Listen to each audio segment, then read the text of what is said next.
Chapter 7. A Sudden Shock. As I stood there musing over this too-perfect triumph of man, the full moon, yellow and gibbous, came up out of an overflow of silver light in the northeast.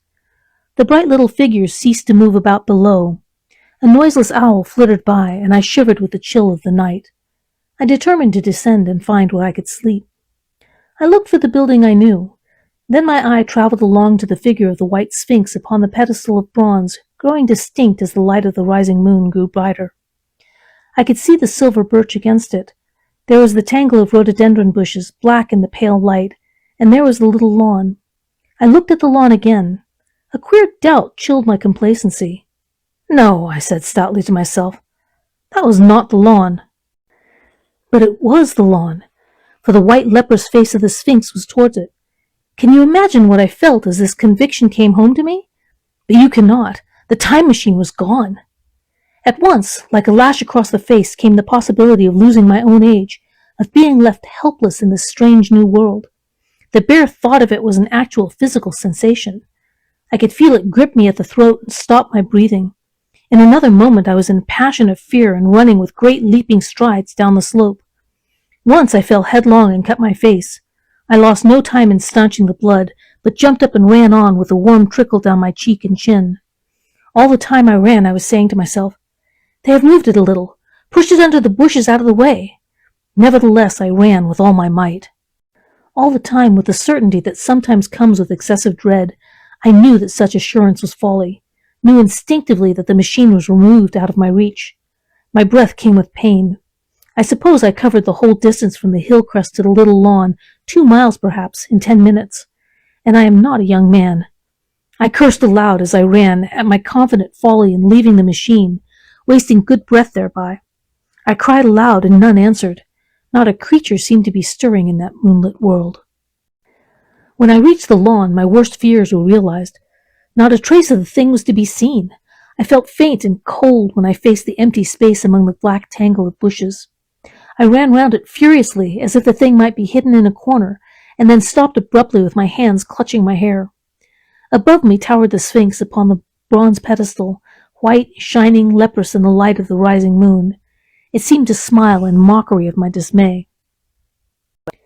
I might have consoled myself by imagining the little people had put the mechanism in some shelter for me had I not felt assured of their physical and intellectual inadequacy.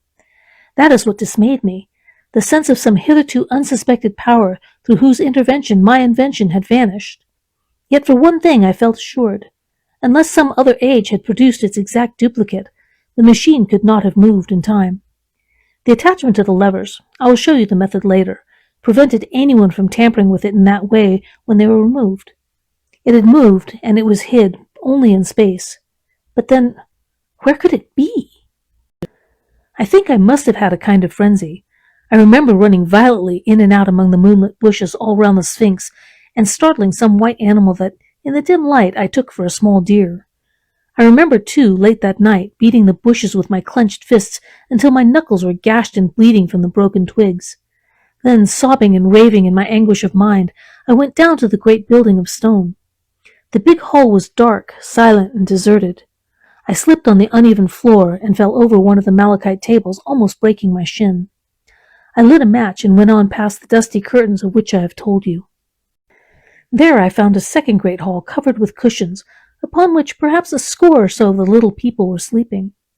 I have no doubt they found my second appearance strange enough, coming suddenly out of the quiet darkness with inarticulate noises and the splutter and flare of a match.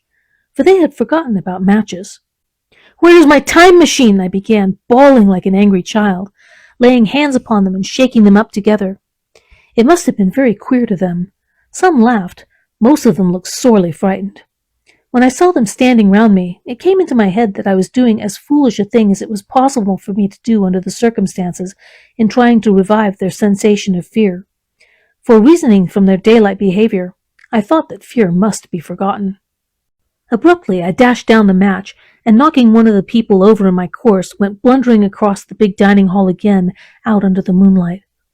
I heard cries of terror and their little feet running and stumbling this way and that.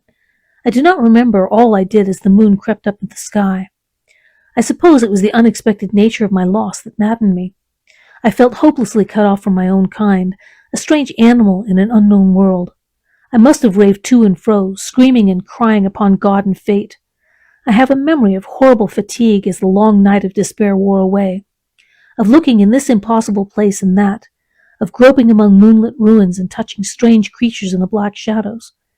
At last, of lying on the ground near the Sphinx and weeping with absolute wretchedness, even anger at the folly of leaving the machine having leaked away with my strength. I had nothing left but misery. Then I slept, and when I woke again it was full day, and a couple of sparrows were hopping round me on the turf within reach of my arm. I sat up in the freshness of the morning, trying to remember how I had got there, and why I had such a profound sense of desertion and despair. Then things came clear in my mind. With the plain, reasonable daylight, I could look my circumstances fairly in the face.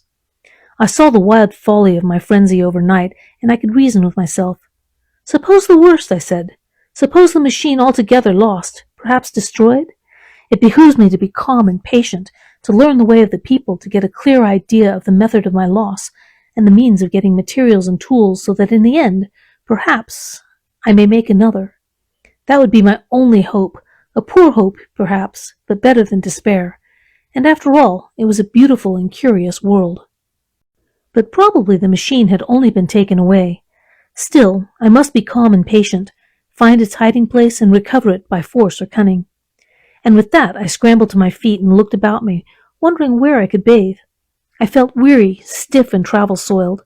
The freshness of the morning made my desire an equal freshness. I had exhausted my emotion. Indeed, as I went about my business, I found myself wondering at my intense excitement overnight. I made a careful examination of the ground about the little lawn. I wasted some time in futile questionings, conveyed as well as I was able to such of the little people as came by.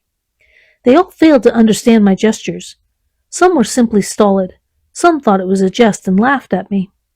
I had the hardest task in the world to keep my hands off their pretty, laughing faces. It was a foolish impulse, but the devil begotten of fear and blind anger was ill-curbed and still eager to take advantage of my perplexity. The turf gave better counsel.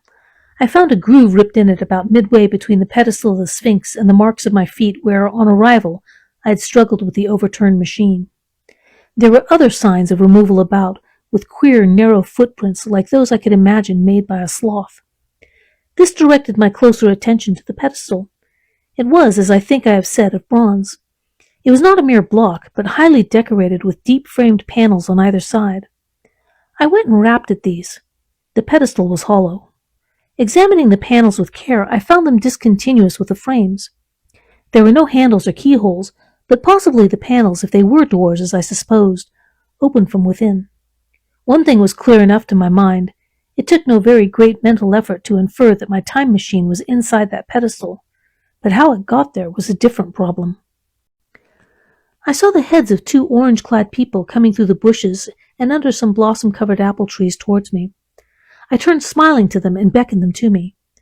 They came, and then pointing to the bronze pedestal, I tried to intimate my wish to open it. But at my first gesture towards this, they behaved very oddly. I don't know how to convey their expression to you. Suppose you were to use a grossly improper gesture to a delicate-minded woman. It's how she would look. They went off as if they had received the last possible insult. I tried a sweet-looking little chap in white next, with exactly the same result. Somehow his manner made me feel ashamed of myself. But as you know, I wanted the time machine, and I tried him once more. As he turned off like the others, my temper got the better of me. In 3 strides I was after him, and had him by the loose part of his robe around the neck, and began dragging him towards the Sphinx. Then I saw the horror and repugnance on his face, and all of a sudden I let him go. But I was not beaten yet. I banged with my fist at the bronze panels. I thought I heard something stir inside. To be explicit, I thought I heard a sound like a chuckle, but I must have been mistaken. Then I got a big pebble from the river and came and hammered till I had flattened a coil on the decorations, and the verdigris came off in powdery flakes. The delicate little people must have heard me hammering in gusty outbreaks a mile away on either hand, but nothing came of it. I saw a crowd of them upon the slopes looking furtively at me. At last, hot and tired, I sat down to watch the place, but I was too restless to watch long. I'm too occidental for a long vigil. I could work at a problem for years, but to wait inactive for 24 hours. that's another matter.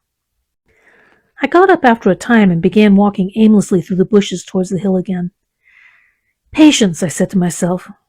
If you want your machine again, you must leave that Sphinx alone.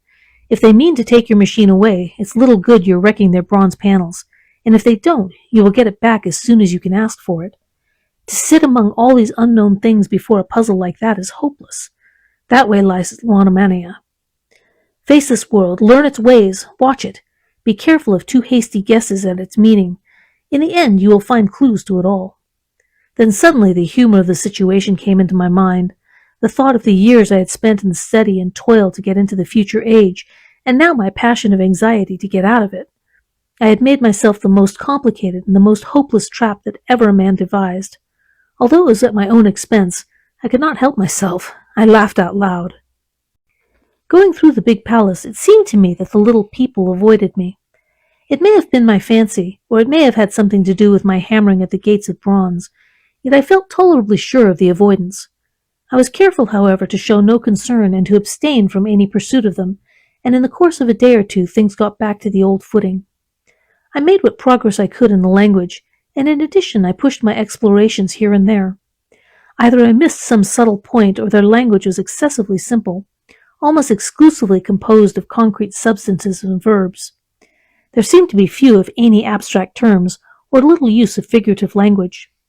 Their sentences were usually simple and of 2 words, and I failed to convey or understand any but the simplest propositions.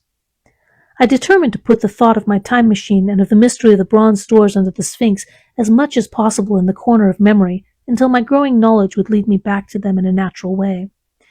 Yet a certain feeling, you may understand, tethered me in a circle of a few miles round the point of my arrival.